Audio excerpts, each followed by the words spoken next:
I'd used the bathroom on a Zoom call. Oh yeah. In the end, Yeah, I did make it. Everything was okay. We got off the call, but like I had to question my decision tree after that moment because it was pretty close. And like my office is not far from the bathroom, so there was no reason for me to like not excuse myself early on and use the restroom. So let that be a lesson to you kids. just be an adult. Just be an adult and say excuse yourself from the meeting. You know what? And if you're a guy and you have a hard time getting it all into the, not getting it on the seat, just sit down to pee. I mean, yeah. Just because you have to stand up to pee doesn't mean you have to. Control your shit, man. I mean, get it under control. Definitely control your shit. Yeah. But if you can't control your pee, you know what I mean? Yeah. If you know you what can I mean. sit on the seat, sweetie.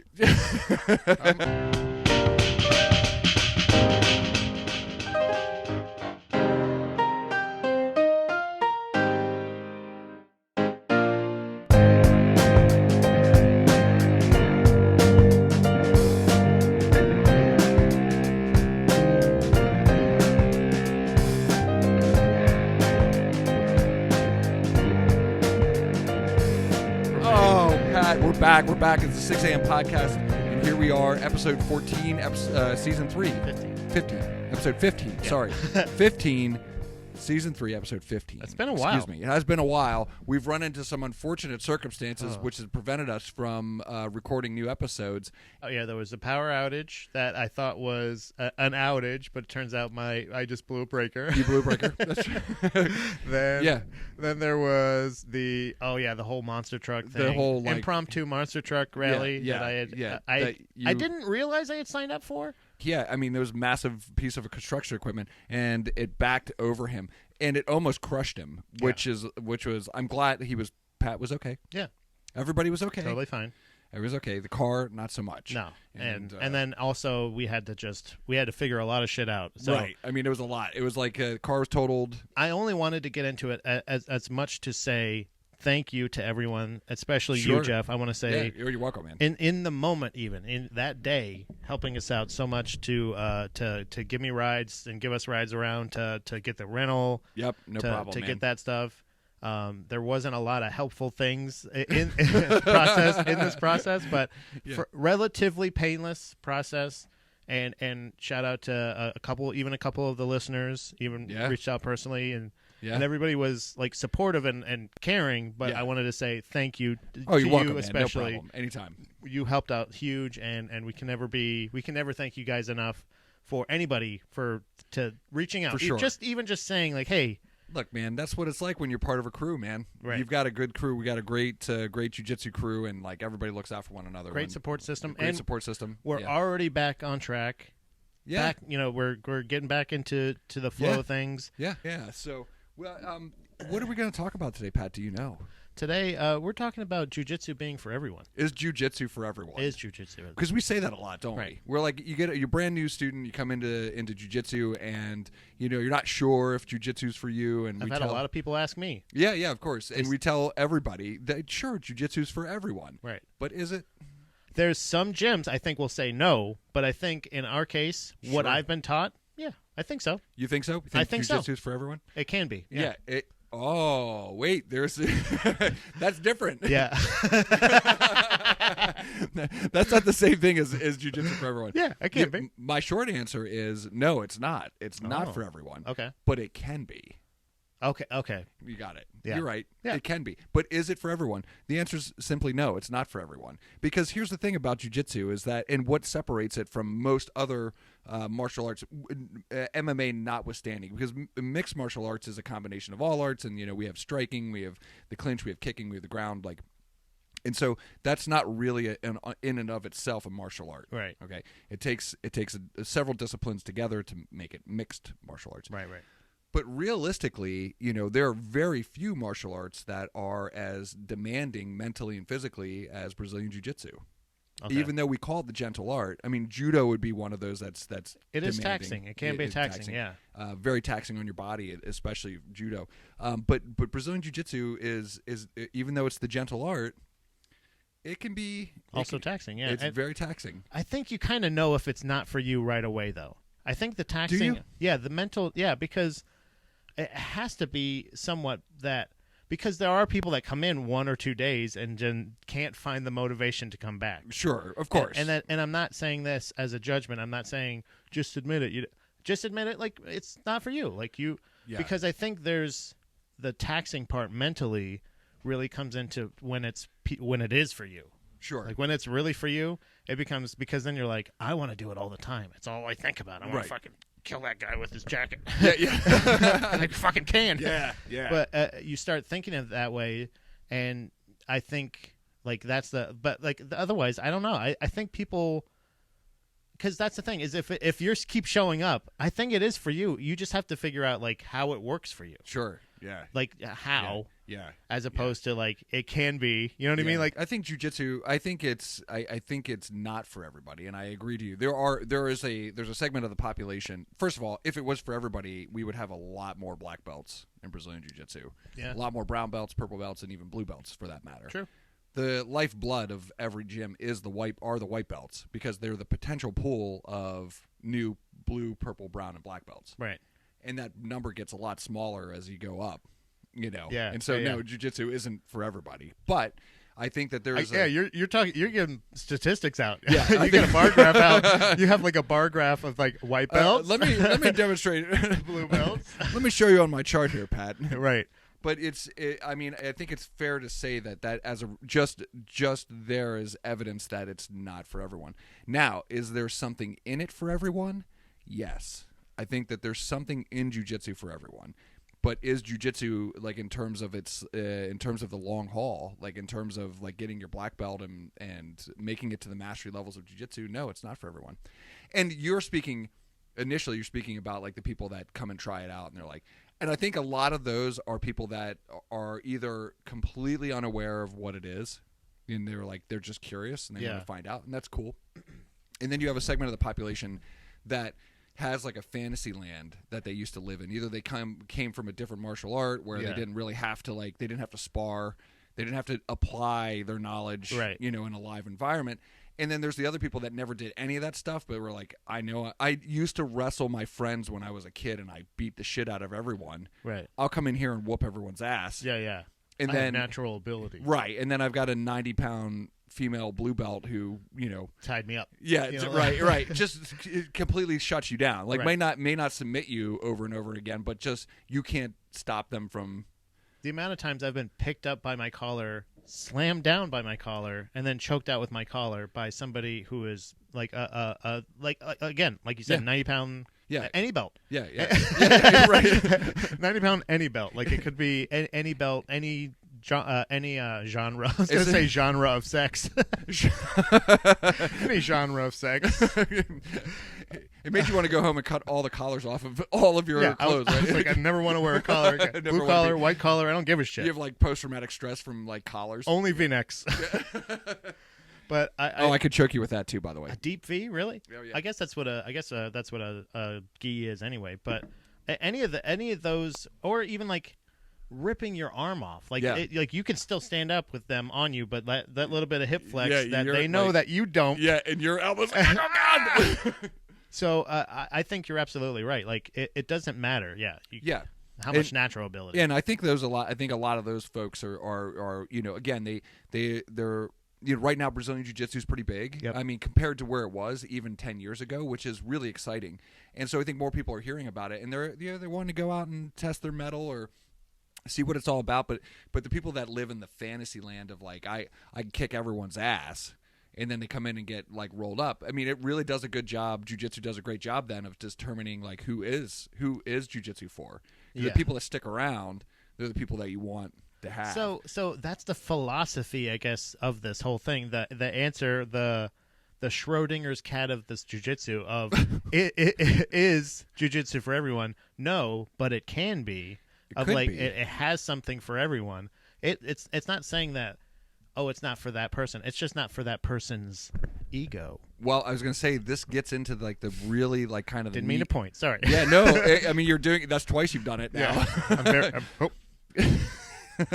This is getting into the meat of the topic today. Is that what is it that either makes or breaks somebody in jiu-jitsu? And I argue that it's not physical injury or limitation. It's not it's not your age, it's not your weight, it's not your physical prowess at the time that you start jiu-jitsu, or even like as you get older and you lose some of those attributes, it's your ego. Yeah. Your ego is what determines whether or not jiu-jitsu is for you. Yeah. And therefore, it's like almost as though like jiu-jitsu has nothing to do with it. It has more to do with like what's going on inside your head. And how much mushrooms you eat. Yeah, and how many mushrooms you consume before you roll. Let me ask you a question, Pat. Do you have an ego? Yeah. And what does your ego look like? Man, it like as a male. Quasimodo. Is it okay? Well, talk to a little bit about that. I think it does serve a purpose, but it also it's just weird and just it's confusing. It's mistaken for, I think, a weirder, worse ego a lot of times, but it's really gentle. It really don't mean no harm. Your ego is gentle to you? It's a lot of it. Yeah. That's interesting. It's very hard for me to self-promote in that sense because of the self-image, but I feel like it does.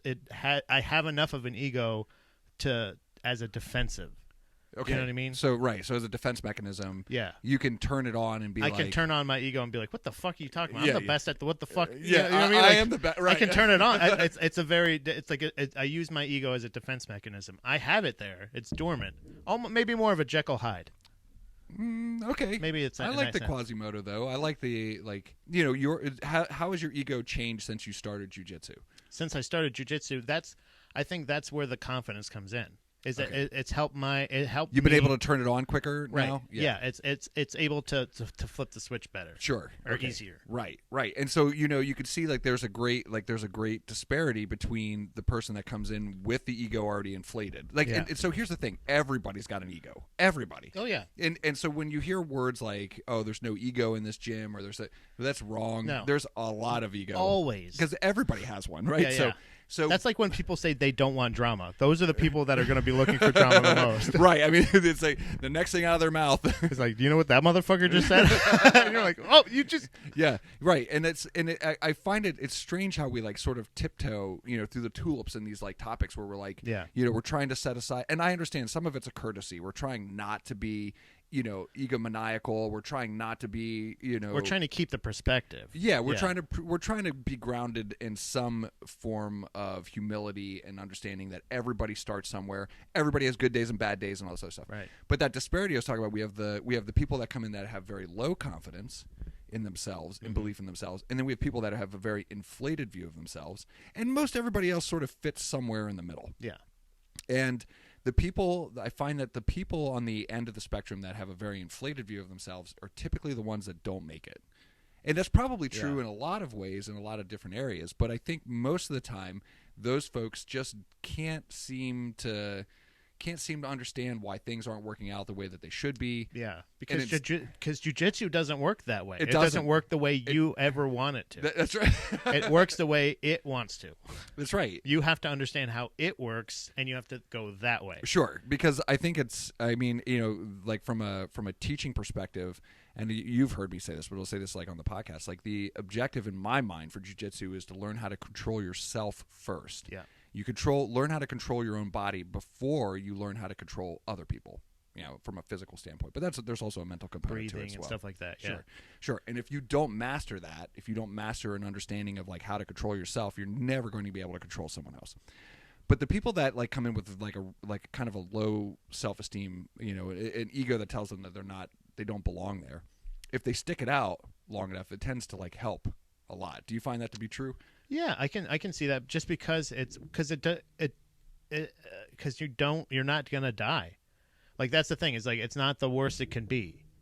It's no matter what, like even if you don't belong there, like nobody's gonna kill you. Even if they have the biggest ego in the world, like you can have those guys that like, if I found like the less sometimes you engage, the more like even those people that are going like 110% will have to be like acknowledged, like, hey, are you like you have to find a way, but also this is the safest way to do it. I think in my sense, like even having that low self-image of kind of thing of like, well, I don't deserve it. There's still that ego. No matter what, I think you're saying everybody has it. There's still that thing of like, well, this guy's not going to fucking dab me. Sure. Like still, like you can throw me around, you can do whatever. I'm gonna find a way to try to beat you. Right, exactly. So like it's kind of it can bring out that ego, and I think that's the same thing. Like it's marvelous. Yeah. Yes, and I think you hit on something interesting where you're kind of like in a jiu-jitsu match, you can rope-a-dope, right? Like in boxing, where you pretend you're kind of like out of it, but not really because you bait them into coming in, then you crack them a good one, you know. And that's like, so that stuff's been around in the fighting arts for forever, and jiu-jitsu is no different. Although we tend to shy away from it. There is a very like psychological component to jiu-jitsu that helps with the leverage game, because jiu-jitsu is, Brazilian jiu-jitsu in particular is designed specifically to use leverage, so that a smaller, weaker opponent can defend themselves and defeat a larger, stronger opponent. And so, but part of that game isn't just your physicality; it's your ego, it's your mental aptitude for jiu-jitsu. It's the will to survive. There's something, even if it's just it whittles down to that. It's the eye of the tiger. I knew it was coming. God damn it! You're talking about rope-a-dope. It's the eye of the tiger, right? Right. Yeah. It's the will of the fight. Yeah, it is. Rising up to the challenge of our rivals. Even if it's your will to live, of like you saying, like I deserve, like you as less or as little as you think of yourself, no matter what, you don't. It's not. Some of that is just mental. It's not your actual true self-image. Right. Like it's not truly what you really think of yourself. It's maybe a projection of what you think other people think, and the best thing about jiu-jitsu in my head and in my mind is the fact that I get out of my head. I don't necessarily think of that. Exactly. I am thinking like, so then at the end of it, I go, well, I did it. I'm alive. I'm all right. Yeah. And you feel good. I feel great. Right. I feel great. Right. And also like none of these people like, this sounds bad. None of these people are better than me. And none of these people are like worse than me. Like we're just all different people. Yeah, and you're at different spots. It. Yeah, you're at different spots in the journey, and that's it. Right, and and I think that helps me. I have that perspective, but the less I have that meditation in a sense, I don't have the I can't recalibrate and kind of get back mentally. Like we've talked in the past, and we'll get into it in future episodes about like jiu-jitsu. Like a lot of people go, that's my therapy, or this is better than therapy, or this. It should not replace that. I'm saying it's more of the meditation of that sense, having that recalibration of my ego. Sure. A recalibration of like what really should your ego serve you, and it's survival in my sense. The way my spirit animal is is the turtle. You know what I mean? Yeah. It's survival, and it's also like kind of frustrating your predator, and then turning them into prey. Right. Or for them to just leave you alone. Or for them to reach in there. Because you're a snapping turtle now. Snap it. Now I got this motherfucker. My motherfucking hand. And I think it's true. I think it's, there's that instinct to survive. Instinct, yeah. Yeah, is like there is the ego component. And again, like I am not, in terms of, psychology and like, all the elements of how your brain functions and why it does the things it does, and especially in terms of the ego, I am not a professional. I can only speak from the experience that I have in this, and that is to say that like the ego part, where it tells you that you are it's either telling you that you are not good enough or good enough. That balance in there. The more you do jiu-jitsu, the more you recognize that you do belong here. Yeah. And I can also say that like for a lot of people, the most important component of jiu-jitsu is to say that like that the hard part for the day is over. Whether you're taking class at night or in the morning or whatever time you're doing it, like you got the hard part out of the way. You have grown adults who are training in jiu-jitsu, and they are trying to kill you or simulate killing you. Right. Yeah, not actually trying to kill you. Yeah. But they are. Right. And you get through all that, and then everything else seems possible. Right. Everything else seems doable. And so for your ego, you're like, I just got that done today. Right. That's what should be on the wall. Anyone can belong here. Yeah, anyone could belong. Anyone could belong here. Yes. Yeah, grammatically correct. Grammatically. You mean grammatically? Yeah, that's what I said. Grammatically, correct. Yes, anyone could belong here because you have the ability to keep your ego calibrated. Because that's why I say jiu-jitsu can be for anyone because everyone has an ego. Yeah. You know what the downside is though? The downside is this: is that you had a really good day on the mats, okay, and you can't share it with anybody. Why? Well, you can't really. You can come home and tell your wife, and she's like, "Oh, and good." She won't care. Yeah, she'll kind of go like, she asks she goes. First of all, she calls it juju, so that makes me feel very makes it feel like Little League. It minimizes my. How was playing wrestling with your friends? It was fun. We had somebody brought. I knew it was coming. Go do it. I did come home with zebra cakes the other day.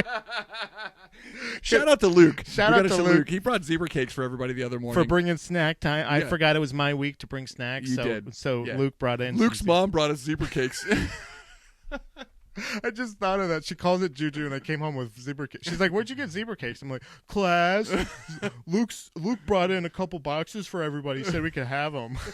It wasn't even his birthday. And Mom bought them for him. So, but she asked how it went, and I realized like I could tell her, "Oh, I got this I took this person. I got this back." Yeah, and she doesn't understand. It doesn't make any sense to her. Right. But I'm like, and zebra reasonably cakes, so. She understands. Yeah, zebra cakes I got. She wants good, bad. You know what I mean? Sure. Did you have a good time? And she cares about you, wants to know how things went. How was fun time? Yeah, and that was all good. Yeah. You know, like, but here's kind of where I want to take, the point of today's episode is that I'm wondering if we can't just spend a little bit more time relishing the victories of the day.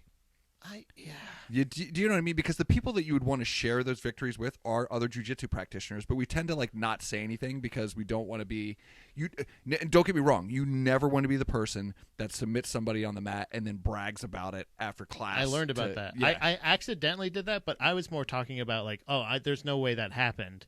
You thought I was humble bragging about somebody, like getting something on some. I can't even remember who. I honestly can't remember. I don't remember this, but you told me, you're like, you don't usually do that. And I was like, oh, whoops. Like I didn't mean to. Well, here's what it's funny. The best way I found to handle this is from one of our other students, who's a purple belt of mine. His name's Justin, and Justin. Love Justin. Great guy. Great dude. And here's the thing. He's the best. He's, at least to me, has found the best way to talk about having a good day. Because he'll sit down and he'll say, you know what, today was a really good day. And I'm like, awesome, man. So, what happened, right? So, what did you do? And he'll talk about the things that he wanted to execute or wanted to do and did it successfully. He doesn't mention names. He doesn't, he's not like, oh, yeah, I mean, that guy over there, the new guy? I totally fucking wrecked his shit. You know, no. It's like he's just talking about the fact that he really wanted to focus on this position. He got it 3 times during the day. And then he asks questions about what can he do to improve it or whatever. And it's very cathartic. I think it feels good to be able to say today was a good day. Yeah. I say a lot of times I ask people. A lot of times during guard passing day, because you don't want to go I passed his guard. You're not right. It's more of a. I always ask, was it a hammer or a nail day? Right. Which one? How do you? Was it successful? Kind of thing. But almost in that same sense, because I didn't realize I'll talk about it with the person after the roll. If I'm, oh man, that arm bar was really good, or I almost had to with this thing. Do that, yeah. But after that, unless I can talk to that person about that match in particular, that role or whatever, in particular, and it's usually, in my sense, is usually complimentary, saying oh, you almost had me with that. That was a lot of fun. But I never. I think it's even the ego thing. Even afterwards, it's not necessarily I'm never that guy necessarily, but it is in Justin's sense. How can I gauge progress? How can I gauge? Sure, and how can we all share in the victory of your hard work? And how can I explain to somebody you're not somebody that's going, hey, how was Juju? Did you have a juice box? Did you get a zebra cake from Luke? You actually will know if I almost got a triangle that day and I did it this way.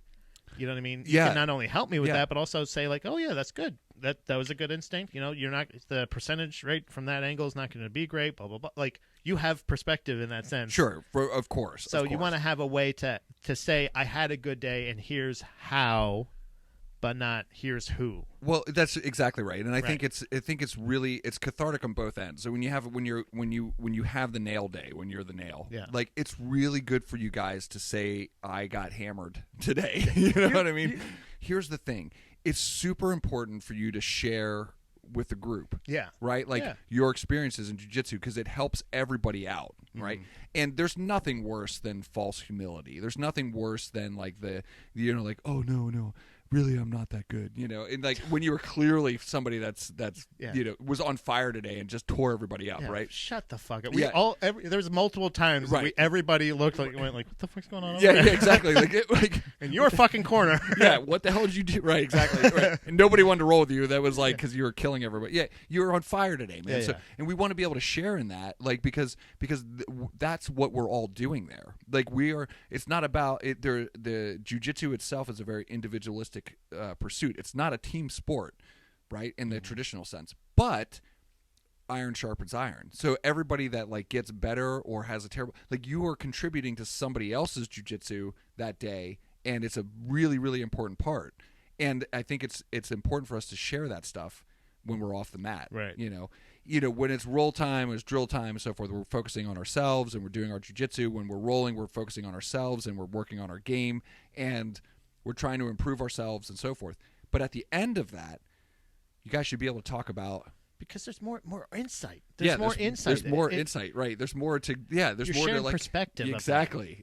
There's more things to think about and talk about in terms of jiu-jitsu, like what went well, what didn't go well, like how did this person do this, like and so like when Justin's like I had a good day today, I'm like hell yeah, tell me about it. Tell me about the good day, like what happened, what worked. Especially if it's a class day, not just like a guard passing day or something like that. You have a personal stake in how his day went in a way. Oh, sure. Well, what if he was trying to do the class move all day? Yeah, like personally, then like if I can, just be, as an instructor, like I'd like hearing about this stuff. I want to hear about like how I try and ask as many people as I can. How was your day? Like, how was class today? Like, those types of things. I like feedback. It's important because it changes the way that I teach and so forth. But I like hearing. If I hear about problems, then we can help solve them. And if I hear about really good days, then I'm like, shit, that it's working. That's good. Like that's what I want to hear. Shit. Right? That was so funny. Shit, it's working. Yeah, I didn't think it was going to work. Black belt. Yeah, I'm like, shit, it's working. Yeah, it's working. We're gonna come for it. Yeah. And I think that goes for every instructor. Like I know, like it can be intimidating, but like it's really important for them. It's really important for them to hear that like what they're teaching is helpful and useful, and they're doing a good job. Because it makes them want to go get better and keep doing it. Because even if for some reason, even if this person doesn't necessarily speaking of egos, but it's important because there is like I said.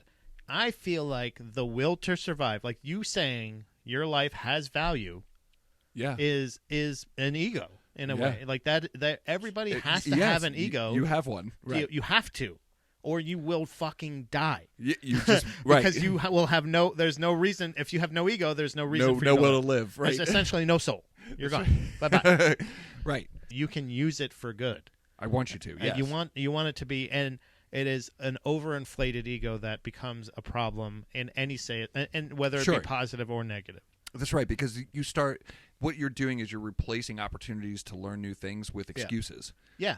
And that is a false sense of reality and a false sense of security, which is where the failings in a lot of like especially self-defense, martial arts, where it's like, gun and knife defenses and mass attack scenarios, and this is where you get a lot of people who believe that because they took a 6-week course or a 12-hour course from sensei master Who's that guy? Who's the funny guy? Master Ken?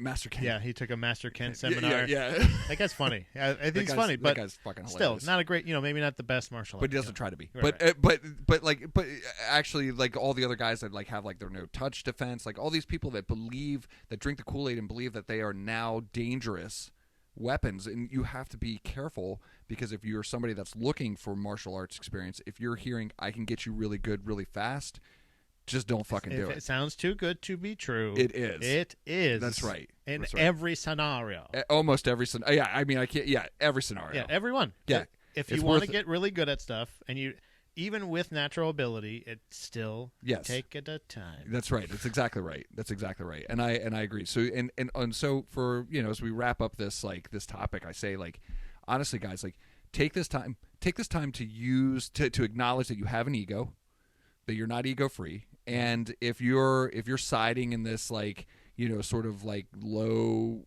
vision of yourself, remember this too. This is super important. Is that what other people think of you is probably not anywhere near what you think of yourself. Don't worry about it so much. Yeah. Just fucking go for it. Right. Just go for it. And we acknowledge that, like, everybody here has, in every environment, but in this particular case for jiu-jitsu, we know that you have an ego. Yeah. And I know that, like, either your ego was nurtured today by having a really good day, or it was bruised because you had a really bad day. Yeah. Or you say you were the nail, not the hammer. Or your ribs were bruised also. Or you got or you got physically. Yeah, if you're actually bruised. Yeah. So, but take that opportunity to share it, because there's a catharsis there, and there's an opportunity for learning and understanding that takes your jiu-jitsu that much further. Right. So I'd say, like, is jiu-jitsu for everyone? Nope. But it could be for everyone. So this takes us to our next topic, which I think is a really good one. What's happening in jiu-jitsu?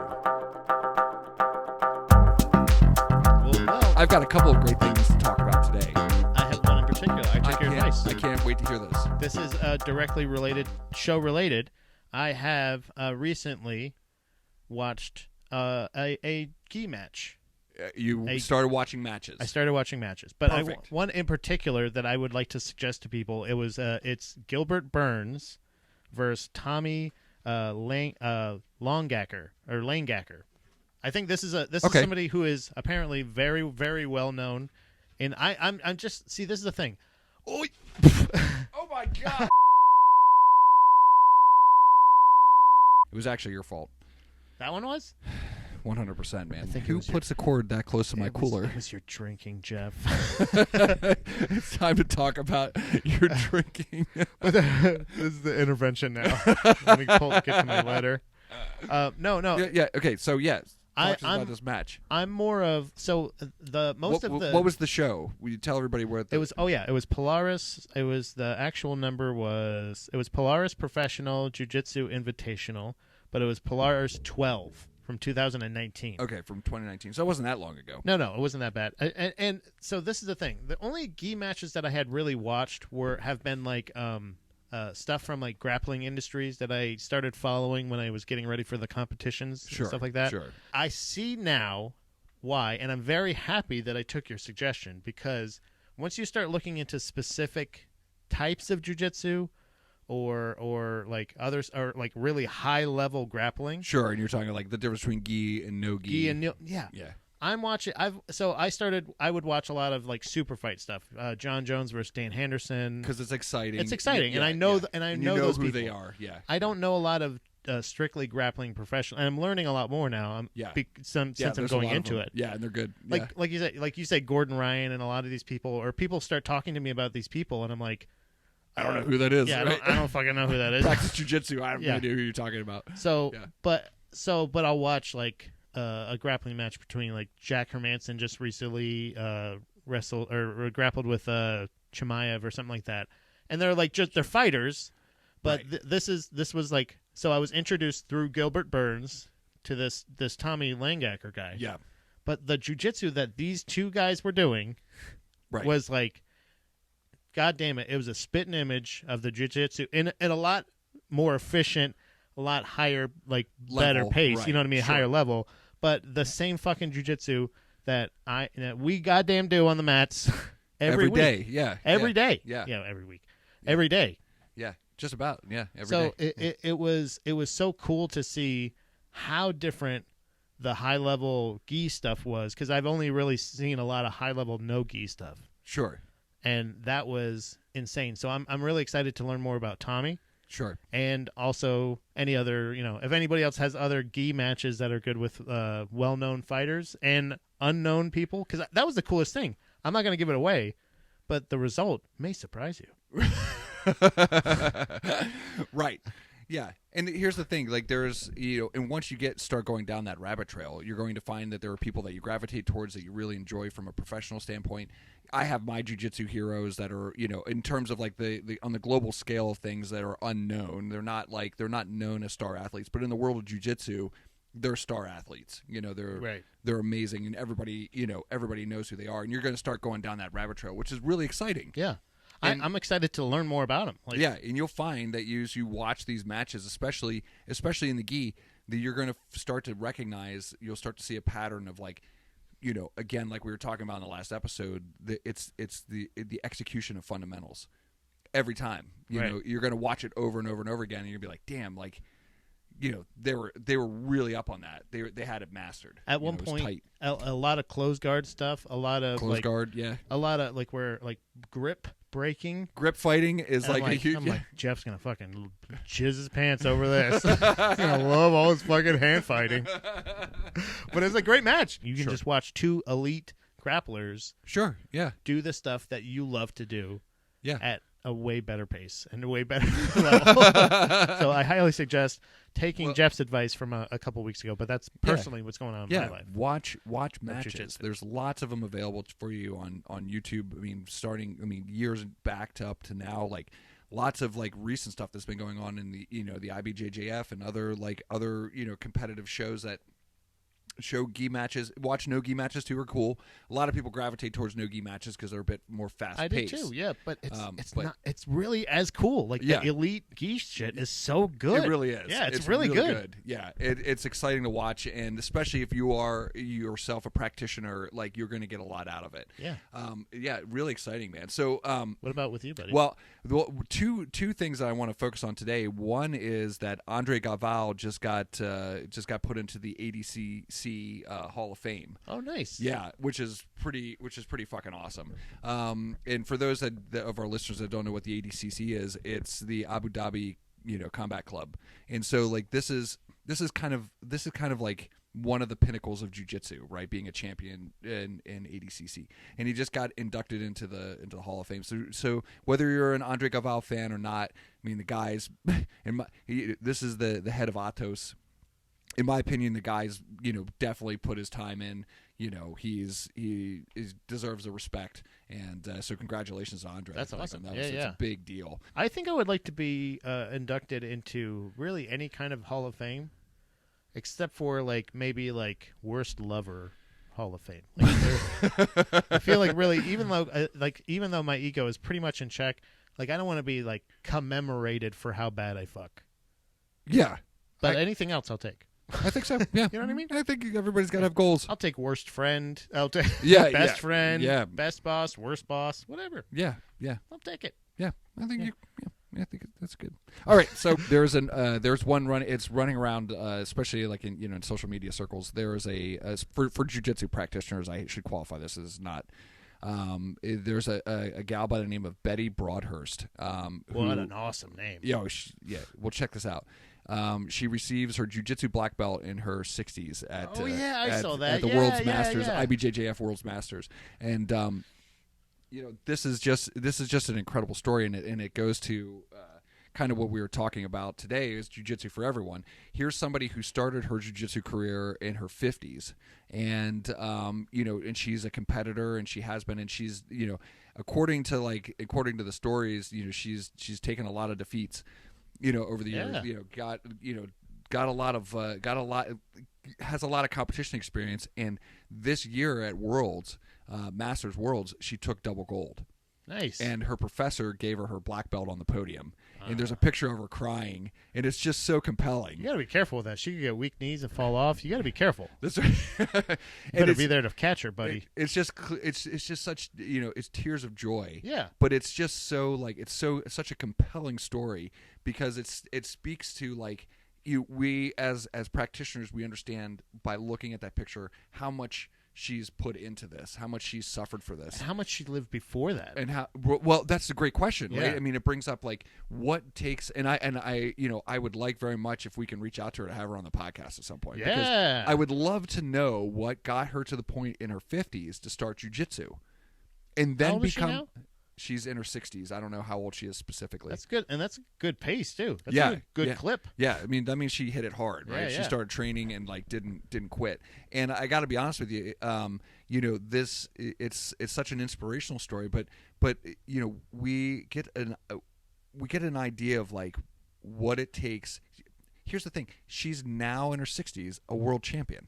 Yeah, Fuck yeah, yeah, that's awesome. yeah. I think that's why jiu-jitsu is for everyone, or can be for everyone. Could be, can be, yeah, can be for everyone. It's yeah. not for everyone. It is, Because let me ask you this: What? how many You're of right, her it can be. contemporaries? You're How many of her contemporaries at in the age of 60 or in her early 60s can say that they've earned a black belt in Brazilian Jiu-Jitsu and just walked off the mats as a double gold world champion? I mean, that's a very narrow window, Jeff.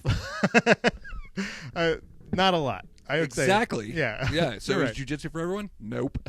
I mean, double gold. What if they got one gold? Is that not, is that not Doesn't impressive? They got silver. You're like, they're bullshit.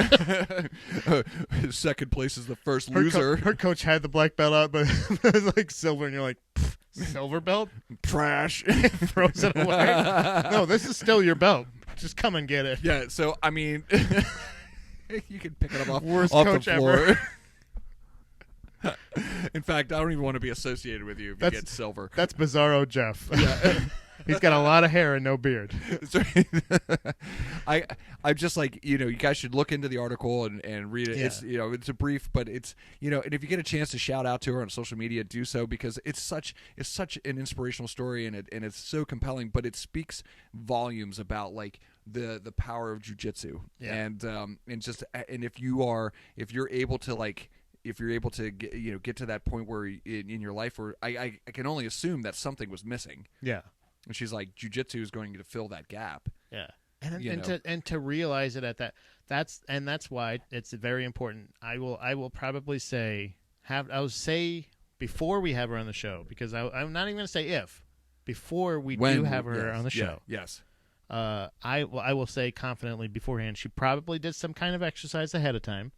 Probably. And or had her ego somewhat in check at that time and was looking for something. Well, that's just it, right? I mean, Yeah. I can only assume, we shouldn't assume, but I can only assume that this is somebody that was, well established in life, had her shit together, has a lot of experience and maturity behind her, and then, made this decision, this conscious decision to go into this gym and start training. Yeah. I think is, it would be a really great story to hear. Yeah. From. So I'm excited to have her on. that's what I've got. So shout out to Betty, and shout out to André, for getting getting inducted into the ADCC Hall of Fame. Right. All right. So, that brings me to my next question. Speaking of Hall of Fame, what's on your turntable recently? Oh, Public Enemy. Oh, yeah? Yeah, Public Enemy's on my turntable right now. Any song in particular or any record in particular? It's really so. Great question. Here's the problem: is that all of their records, for the most part, mean something to me in one respect or another. But I think it's just the sound of Public Enemy that I want to convey. Well, I've heard of Public Enemy. Sure. I'm familiar with them. Sure. Know the hits for sure, and Sure. some of the deep cuts. But for me, Public Enemy is a problem because of Flavor Flav. I'm asking you, as a Public Enemy, somebody who's Sure. suggesting them. How do you defend Flavor Flav? I have an answer for this. Okay. First of all, if you're listening, if you want to find you can listen to any of the records in the catalog, but start at the beginning. Oh yeah. Start at the beginning, because there's so much. Recently, I've been listening to "Music Sick and Our Message" is the name of the record, and it's just a great record, and I really enjoy the music on it, the songs on it. But how do I defend this relationship that they have? Is pretty simple. Is that every single one of us, and you've actually talked about this on the podcast, has that friend who's a complete fuck up. You know what I mean? And for some reason, we don't hang out with them because they make us feel better about ourselves. We hang out with them because there's some sort of bizarre connection you have with them. Yeah. That like you know them better than everybody else. Yeah, that's old Tony. Or Yeah, whatever. whatever. Yeah. And like you don't know Tony the way that I know Tony, right? Yeah. So therefore, you're like Tony's a good guy. Yeah, Tony's. Sure, he pissed in your bushes. Exactly. So what? He's a good guy. Leave him alone, dude. He's got you- kids. Yeah, he's got kids. You don't even know Tony. You don't fucking know Tony. That's okay, exactly right. Okay, I get you. Yeah. Yeah, and so like They've always known him. That's right, and the thing is that because you have access to Tony gifts you, not everybody else, just you, the keys to the city. I guess, right. yeah. Tony gives you the insight into like what's up. Yeah, fuck me. I don't need to know about how valuable Flava Flav is to the group. That's right. He's valuable. Exactly. Yeah. He's Flava Flav. Don't worry about it. That's right. That's my problem. See? That's the best way to put it. I get it. You don't need to know. Yeah, I get it. Yeah. I totally get it now. Yeah. There you go. Please, I apologize. This is the first ever contested turntable, but I That's right. apologize. I like it. It's perfect, man. I love it. So so listen to Public Enemy because it's Public Enemy. Yeah. You know, I mean, if you've not listened to the way Chuck D writes lyrics and the way that like Terminator X made beats and like and Flava Flav, what he contributed to this, Hype like man, yeah, hype man extraordinaire. yeah, and rapper and producer and so on and so forth. Like he's able to like just listen to the records. They're eye opening to say the least. But they are my favorite, hip hop punk rock band because to me, Public Enemy is a punk rock band. I will also give a posthumous explanation. I did only listen to probably the greatest hits, maybe, and maybe they don't have. So maybe I do need to delve into the albums in particular. Yeah, listen to the records. They'll be particularly they're very poignant in terms of like where they exist in time, in culture at that time, and so those records are a reflection of that. And I think like as a catalog, it's worthy to listen from the beginning to the to the up to date, right? To the most recent. In order. Like in order. Again, the way that. Yep, agreed. So this brings me to my turntable. I'm sorry, did you want me to ask you what's on your turntable, or are you just going to go ahead and jump on this? I'll just go ahead and just let you know. Okay, well, here we go. I got stuff on my turntable too, pal. It's not all about me. Yeah! Yeah, okay, so what's on your turntable, Pat? I got you anyway. Ruby by Kenny Rogers. Okay. Well, it's Ruby, Don't Take Your Love to Town. Yeah. I don't know if you're familiar with the song. I am very familiar with the song, and I'm going to tell you why. But go ahead first. Yeah. Like we had discussed at the beginning of the show, I was in a horrific car accident where I was smushed and trapped in my car for hours. My life was barely... So I got to make it interesting after the fact. Yeah, like you can't do that because the actual story is way fucking hardcore. Yeah, it's still pretty crazy. Pat has like video of the truck backing into his car. Yeah, and it just cuts off right before the time he gets out and he goes, "What the fuck?" but we're on to greener pastures at this point. Yeah, and we got a brand new to us, brand new 2017 Ford Focus, and it's red. But I think it says on the paperwork, it says like an off color, and we liked how it wasn't just like a regular cherry red, like it's like a deeper. Yeah. So Dom kept referring to it as a her. So I said, I was like, okay, so we're doing this now. We're might as well name it. What do you want to name it? Right. And she goes, Ruby. And I said, oh, like Ruby, Don't Take Your Love to Town. And I played for her for the first time that song. Did you play it in the car? In the car. Was it the first song in the car? It was the first song in the car. I love this shit. See, there's a big deal. It's a big deal. It's like, a big deal. What's the first song that you play in your new car? Ruby, Don't Take Your Love to Town was the first ever full, like, hey, check this shit out. What did she think of it? She was like, oh. I think it kind of bums her out how sad this song is. Yeah, it's not right. But I think the story of it is funny enough that it counteracts it. So officially, our new car's name is Ruby, and I do suggest that if anybody is not familiar with the song, Ruby, Don't Take Your Love to Town. Yeah. I think either Please or Don't. I can't remember exactly, but it'll come up. By Kenny Rogers. It is not only a very well-recorded song, very well-produced, sure, like most of Kenny Rogers' things, but it is also wild ass lyrics. Yes.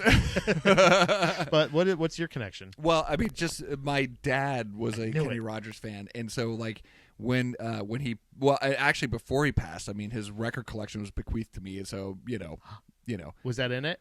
Oh yeah. I have almost every record Kenny Rogers ever made. Do you have on the vinyl. Like the duets to like Islands in the Oh Street?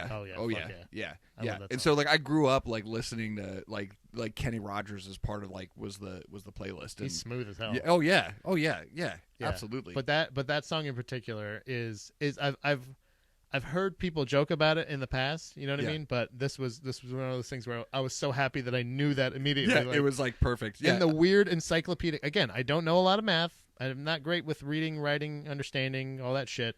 But boy, you say the word Ruby, I'm like, oh, just like the song by Kenny Rogers, Ruby, don't take your love to town. Yeah. Got it. Boop, beep, boop, boop. You're an idiot savant. Oh yeah. But look, man, that's the best part about it. And I will say this about Kenny Rogers is that like you know, it's fun to make fun of like a lot of like music and artists and stuff like that. But like the reality is that there's just like if you know, there's always something in for everybody for jiu-jitsu, for instance. But like in music in particular, look, here's the thing about Kenny Rogers. You can't beat his timing. Yeah. He's got great timing. Listen to him sing songs. He's got an innate ability to understand rhythm and timing, and the way he delivers his song lyrics it's unmatched. And a great auditory like vocal fry before that was a really popular like his exactly. vocalization of his vocal fry like his like some of the great lyrical humming I've ever heard, especially in that song. Because you could, I totally agree, and I think maybe that's probably more to what I was saying. Truly like, using his voice as an instrument. It was an instrument, exactly, and you were like, right, because and not scatting. Yeah, you know what I mean? He's like going boom and yeah. He's like, it was like it's a weird. It was almost like it was like an orchestral type of like he was harmonizing with himself. Like I said, it's not a trick. I'm saying like that effect that he was doing. It's exactly right. It's a way to take a smoky voice and really fucking stretch it over decades. Just keep going. And just keep going. Keep making records. Keep making moms wet years after year after year. Because guess what? Your dad was a fan, but your mom was probably a fan fucking too, buddy. Because my mom was always every time we said Kenny Rogers, my mom would go, "Ooh, Kenny Rogers." Oh, Kenny just like, oh. Are you ready to get into our next segment? Kenny Rogers. Well, ask a black belt. Okay, ask a black belt.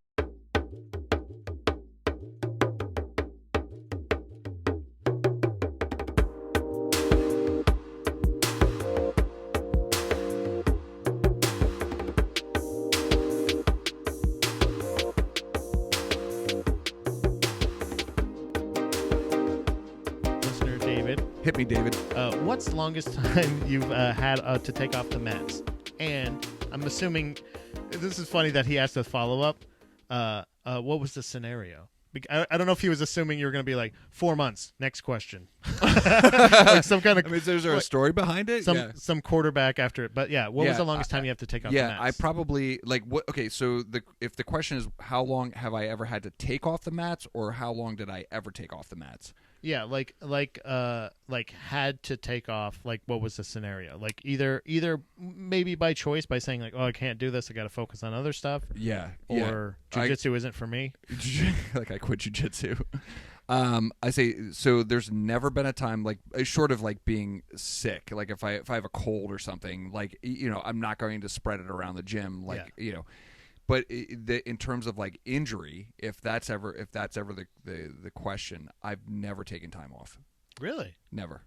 So if I'm injured, I find another way around to be there and to teach or to provide in some form, like good fellowship, if you will. Yeah. Jiu-jitsu. Fluffer. Yeah, something like that. Yeah. I've the most egregious injuries I've had in my years of doing martial arts is broken ribs, and it's just because there's no way around it. Like you can't have to take time off. You can't. Yeah, I mean, there's just nothing you can do about it. You broke a rib, like it's debilitating, and that could be life threatening though if you continue to roll. Sure, like, that could puncture. Yeah, and I'm not like I can. I do some idiotic things, but like I think for the most part I'm not that stupid. That's like, that's like drinking poison. Like that's like knowingly putting your life at risk. Like, yeah, exactly. Because it's a matter of time. Like it doesn't matter how good you are, somebody's gonna get to your ribs. Yeah, it's somehow. gonna happen, Yeah. right? And it's and so, but I mean, but even in those cases, like I'll still find a way to be at the gym and participating in any capacity that I can. So in terms of time off, like I'm usually not taking time off. There was a period of time where I focused a lot on powerlifting, and I'd say it was about a year where like my exposure to jiu-jitsu was very limited, and it got so bad for me. So I should say this first of all, David. Like I will never regret the time that I spent powerlifting because it created a very strong base. That I still feel I don't lift today, but like I still have the benefits of lifting, and so I'm a huge advocate of lifting. But that time period made me so hungry for jiu-jitsu and to get back on the mat and to roll like that. Eventually, I just couldn't take it anymore. Like, I'm sure he was not assuming that was going to be your answer. Yeah, I know. The longest time I ever was. took off was so I could do a fucking more working out. Yeah, more working out. Like I was going to say an equally badass thing. It's not equally as badass. It's not equally as badass, but it is still like it is equally working out for sure. Yeah, like yeah. So like from the time I started my martial arts career up until today, I've never taken any time off, significant time off, like training in any way. So that's, whatever it's been. I don't know, 13, 14 a long years. fucking 14. time. It's been longer than that. Yeah. Wow. No, guess how old's my eldest son is 14 and a half. So, and I started before him. So almost 15 years. Interesting. Yeah. Another question here from Joe. Listener Joe asks.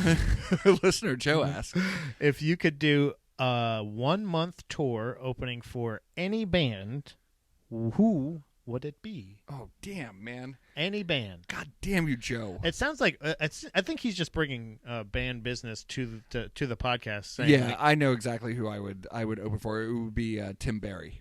Tim Barry. Yeah, I would open for Tim Barry. Any relation to Todd Barry? No, Tim Barry is the lead singer or the former lead singer of Avail. And he started a solo career making acoustic music, and it's phenomenal music. And I love it. And I just, I have a very, peripheral relationship with him, but he's somebody that, like, if you write to him, he writes back to you. And I've kept in contact with him, and I say contact, with him for, at this point, it's been, it's not like a once a week Sunday call. No, thing, but it's over the years. But over the years, it's got to be at least 25 years. That's awesome. That's good though. Like that's important to have that with people that you idolize or respect their work. 100% idolize them. Yeah. Now with him doing, did he did solo like acoustic stuff? Yeah, solo acoustic stuff. Yeah. I admittedly I don't do a lot of acoustic shows. A lot of times, I think the one time I ever saw like an acoustic act come out like to open for other bands. Sure. They were acoustic, but the other bands were like electric. So sure. It was kind of hard to open up and be like, "Who the fuck is this guy?" Right. Turns out it was Dashboard Confessional, and I was heckling him the whole time. That's great. I'm glad you told me this. And I was just like, "Who the fuck is this guy?" Like, get the fuck off this guy.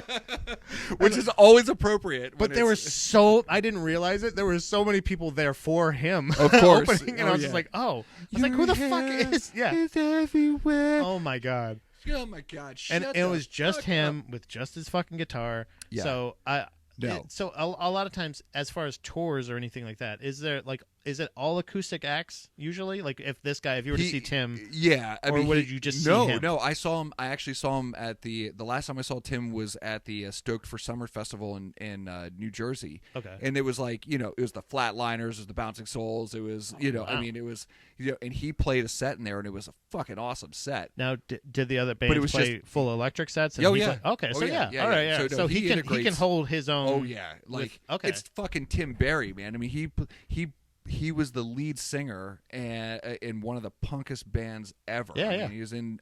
He was Avail, and so, but his music is very it's charged like that. So my answer to Joe, whoever you are, Listener Joe, yeah.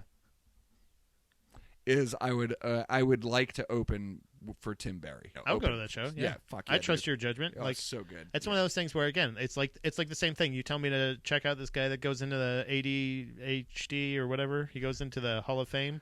ADCC. Yeah, that's what I said. The Abu Dhabi Combat Club. Yeah, ADHD. Yeah. It's André Galvão. Yep. Yeah. I'm there. Hey, I trust you. That guy is. He's legit. Yeah, he'll fight that 65-year-old lady. Super fight. That's right. Next, in the first ever 6 a.m. Invitational. Yes. Betty versus Andre. Be there. Be there.